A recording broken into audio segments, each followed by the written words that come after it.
This is Nevada Newsmakers. Welcome back to Nevada Newsmakers. We're here today with our Power Pundit panel. We have economist John Galtney, Mike Bosma, managing partner of the Bosma Group, and Dory Goy, the vice chair of the Washoe County Democratic Party. Right. Over the weekend, Vice President Joe Biden, they had a nice little photo op of him in a paper hat selling custard, and he was talking with the manager there, and the manager said, you know, hey, could you lower our taxes? I'll call the free custard I give you even. Mike, let's talk about that. Are we overtaxed in America right now? You know, there's a fascinating dichotomy, Paul, that right now roughly 46, some up to 50% of Americans don't pay federal income tax. But there's this thought that we're paying a lot of tax. People come to my CPA practice and lower my tax. I'm paying a ton of tax. And you look on their income tax, they're really not paying any. And so there's this thought that, yeah, I'm being overtaxed. And maybe what the custard shop owner should have said is, I'll tell you, just promise not to raise my taxes to pay for what you're spending today. You know, and I'll give you a gallon of free custard. Well, what Mike's forgetting is that on the local level and the state level, taxes have been rising dramatically to substitute or pick up what the federal government has not been doing effectively. And so the Tea Party movement that, you know, I like to call them the teacup group, have, I think, responded to that. So there's a kind of local groundswell of just what I call blue-collar six-pack folks who are beginning to feel the pressure, and they don't really know where it's coming from in a lot of cases, and they do think it's coming from the federal government in some cases, but it's not. It's coming But they're from the also state. listening to a lot of adverse media out there about it, and I think that's what's really pulling up the, you know, average Joe six-pack type guy. Is he's listening to the radio all the time, and he's getting that, you know, no new taxes, we're paying too much. Well, and I think when you look at factually, intellectually, the deferred taxes and the unfunded mandates that are going to have to be pushed through states, you know, that is going to, there's a future hit that scares people. That scares people, and I think rightfully so. I mean, it's just like this imbalance of what we're spending versus what we're bringing in. Social Security, Medicaid. Dory, you were at the Nevada State Democratic Party over the weekend. Congratulations. Thank you. You were voted to be on the executive board. That's correct.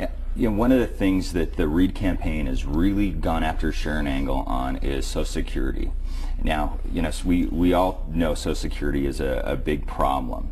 Do you think that this is an issue that is going to resonate, saying that Sharon Angle wants to take Social Security away from seniors? Well, I think it will, definitely with the seniors. I mean, they're really concerned about it, you know. She's only one person, and but her voice is big, and the seniors are listening to her. You know, they're the ones that have paid into their Social Security for many years, along with their employer-matched funds, and they're concerned. They don't want to lose their Social Security, and especially lose their Medicare. You know, you're absolutely right. By the way, I'm probably one of those seniors who's I get a Social Security check. The fact is, though, we all know around this table that Social Security is in trouble, and that some repair technique needs to be employed. Unfortunately, and I think in both political parties, there's been an absence of the courage necessary to say that something has to be done. So is Sharon right by saying that? Should we demonize her? I think she's right in the sense that she's bringing the issue to the table. Yep. And to fight that question, and by the way, I voted for Harry Reid every single time Harry Reid has run in this state, and I'm a registered Republican. But to fight the issue is to obviously say, I don't understand the problem. Right. And Harry has to come across as saying, I want to take care of you, but I do understand this has to be fixed. Well, it's called a defined benefit program. I mean, that's the federal government and state government just loves defined benefit programs, and that is, you know, we're just going to promise to pay you a certain sum every month until you die. And as people live longer, it's becoming more and more expensive to carry those programs, and that's the problem with Social Security. It's a problem with the state budget. A defined benefit program, instead of just saying, you know, you can decide how much you want to spend of this nut that you get. Yeah, but you don't go out saying we're going to do away with it completely. Well, and I don't know that she said that. I don't think she said that either. I think she said we need to look at phasing it out. Right. Now, you know, we have this Federal Debt Commission. They're going to be issuing a report, of course, after the election, which is just how we do things in this country. Right. And one of the things they're going to look at is, of course, raising the retirement age.